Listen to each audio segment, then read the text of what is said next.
Ini cara membuat KPI yang benar dan gua mau kasih contohnya juga supaya kalian bisa bikin KPI untuk diri kalian sendiri.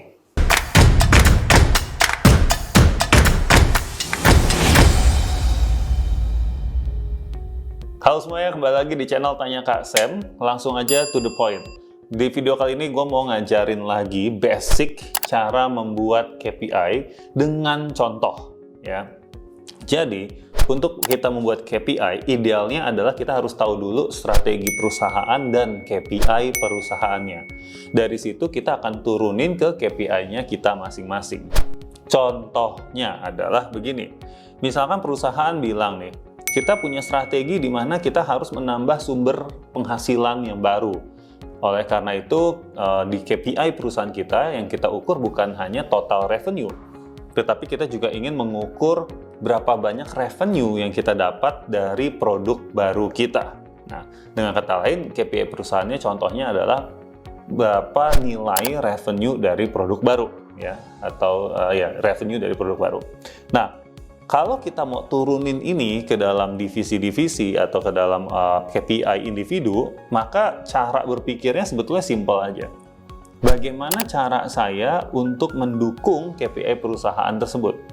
Simple, sesimpel itu aja. Ya. Nah, ceritanya saya adalah divisi product development misalnya. Lalu saya akan berpikir dong, oh kalau perusahaan pengen dapat revenue dari produk baru, berarti caranya yang bisa saya lakukan adalah meng-create produk baru, karena saya adalah orang product development, right? Nah, disitulah saya mulai berpikir lagi sebagai product development. Saya dibilang bagus kerjanya kalau produk yang saya bikin, berarti apa? Satu adalah bisa diserap oleh pasar, atau pasar suka, market suka, bisa dibeli sama pasar gitu ya. Artinya, sebetulnya revenue dari produk baru tersebut itu bisa jadi KPI saya sebagai orang produk. Tapi mungkin di sini teman-teman mulai bertanya-tanya, tapi kan Kak Sam, yang namanya revenue dari produk baru itu juga tergantung dari tim marketingnya, tergantung dari tim salesnya, bisa jualin atau nggak. Bisa aja dong produknya bagus, tapi yang jualinnya nggak bagus. Betul, itu tidak salah. Oleh karena itu, KPI revenue dari produk baru tersebut itu juga bisa masuk ke KPI-nya orang marketing atau orang sales. Nah, ini yang disebut dengan shared KPI atau KPI bersama. Saya ulang ya, supaya teman-teman paham. KPI perusahaan adalah revenue dari produk baru, lalu KPI dari tim produk, karena dia juga bertanggung jawab untuk membuat produk baru tersebut dan membuat produk yang laku, maka dia juga kena nih KPI revenue dari produk baru. Tetapi bukan hanya tim produk yang kena, tapi ada tim marketing dan tim sales juga mungkin yang akan kena ke revenue produk baru. Nah, berikutnya sebagai orang produk, kita balik lagi nih sebagai orang produk ya, kita juga harus melihat step sebelumnya. Sebelum saya produknya ini laku dijual, step sebelumnya apa? Simple, produknya harus di launching dulu.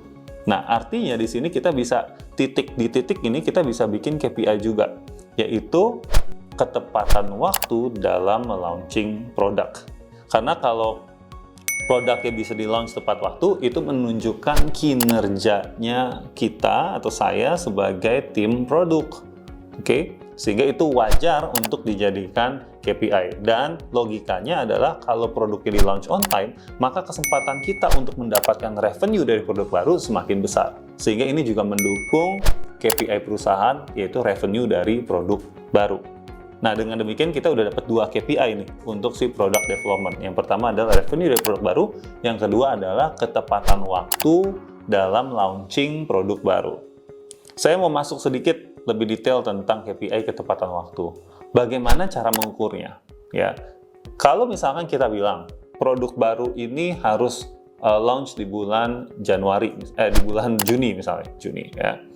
Nah, dia nanti kita harus menyepakati. Kalau produk baru ini launch di bulan Juni, maka orang tersebut akan mendapatkan nilai 100%. Tapi kalau misalkan terlambat 2 minggu, sampai 2 minggu, mungkin dia akan jadinya mendapat nilai turun, jadinya hanya 80%. Tapi kalau misalkan dia terlambatnya lebih dari 2 minggu, mungkin dia udah nggak bisa dapat nilai apa-apa lagi, gitu ya. Gimana kalau dia lebih cepat? Kita bisa sepakati dapat nilai 120%. Ya. Jadi untuk tipe KPI yang seperti ini, itu bisa kita membuat yang namanya parameter khusus. Atau kalau di bahasa konsultan kami adalah formula khusus. Ya. Oke, nah balik lagi ke divisi produk ini. Tadi dia udah dapat 2 KPI ya.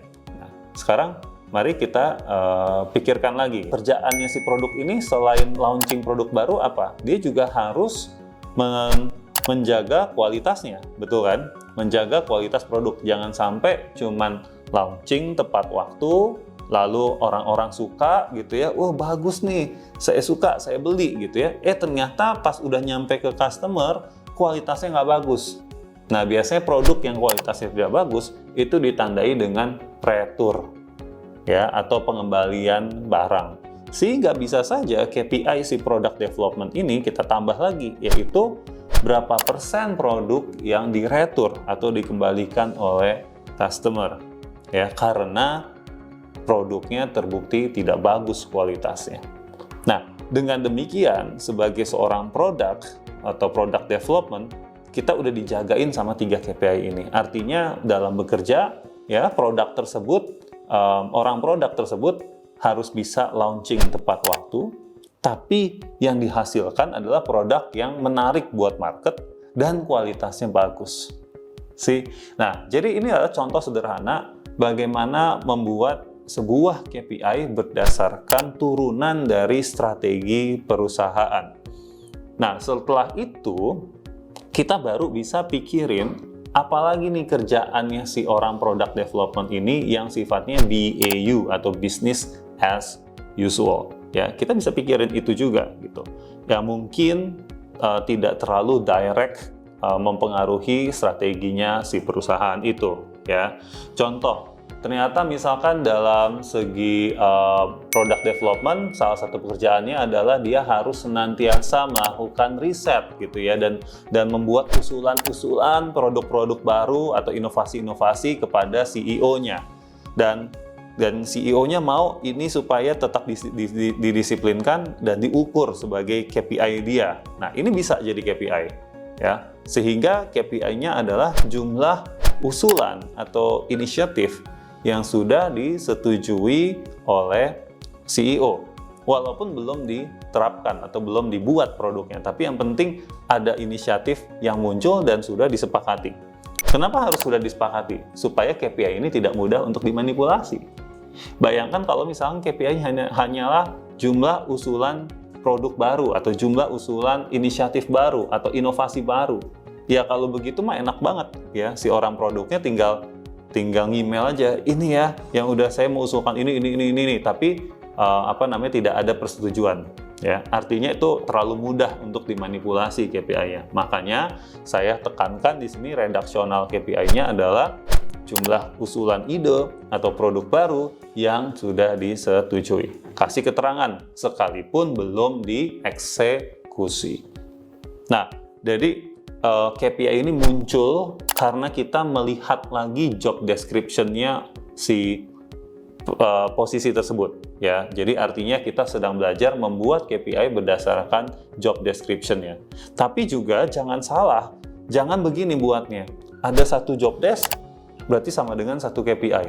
Ya, itu juga salah. Karena kadang-kadang ada beberapa job desk yang sebenarnya output-nya sama. Nah, kalau output-nya sama, ya maka kita bisa bikinnya ini sebagai satu KPI aja. Contoh. KPI-nya seorang finance gitu ya, seorang finance. Jadi dia punya pekerjaan itu contohnya adalah bikin laporan keuangan. Laporan keuangannya banyak nih, ada laporan laba rugi, lalu ada laporan rekonsiliasi bank misalnya. Lalu mungkin dia merangkap juga sebagai pajak gitu ya. Lalu dia juga harus membuat laporan pajak, mengirimkan laporan pajak ke tempat pajak tentunya, dan seterusnya. Nah ini kan semua pekerjaan job desk ini kan banyak nih, tapi kalau dipikir-pikir outputnya apa sih? Outputnya simple banget, yaitu laporan. Sehingga karena outputnya ini jelas ya, yaitu laporan, kita bisa bikinnya kita rangkum dalam satu KPI, yaitu jumlah laporan yang tidak tepat waktu atau tidak akurat. Karena pekerjaan dia dikatakan bagus kalau misalkan laporan yang dia buat semua itu nggak pernah terlambat. Make sense ya? Atau bukan hanya sekedar nggak pernah terlambat, tapi akurat, ya. Jadi nggak salah-salah gitu. Kenapa kok yang di KPI kan adalah jumlah laporan yang tidak tepat waktu? Karena ini untuk mempermudah cara kita menghitungnya. Karena laporannya banyak, bayangin kalau misalnya KPI adalah jumlah laporan yang tepat waktu. Berarti kita nanti akan ngitungnya kebanyakan gitu. Oh, ada laporan ini, laporan itu, ada berapa laporan dalam setahun ya.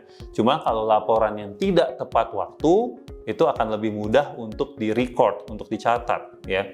Kasarnya kayak catat dosa gitu ya. Lebih gampang ya, dengan asumsi bahwa memang kesalahan-kesalahan itu pasti minim ya. Nah, targetnya apa tuh Kak Sam kalau begitu? Kalau misalkan jumlah laporan yang tidak tepat waktu, maka targetnya bisa saja 0, bisa saja 6 dalam setahun. Artinya kalau 6 tuh ya 2 bulan sekali kamu bolehlah terlambat, kamu bolehlah nggak akurat gitu ya. Jadi masih ada toleransinya. Tapi boleh nggak kalau 0? Boleh aja ya, kalau memang laporan-laporan itu sangat krusial ya, atau sangat kritikal. Nah, semoga dengan contoh-contoh tadi teman-teman dapat bayangan tentang cara dasar-dasar dalam membuat KPI. Kalau saya rangkum, simpelnya adalah satu, buatlah KPI berdasarkan strategi perusahaan dengan cara kita memikirkan aktivitas atau cara apa yang bisa saya lakukan untuk mendukung strategi itu, lalu aktivitas itu bisa di KPI-kan seperti apa ya.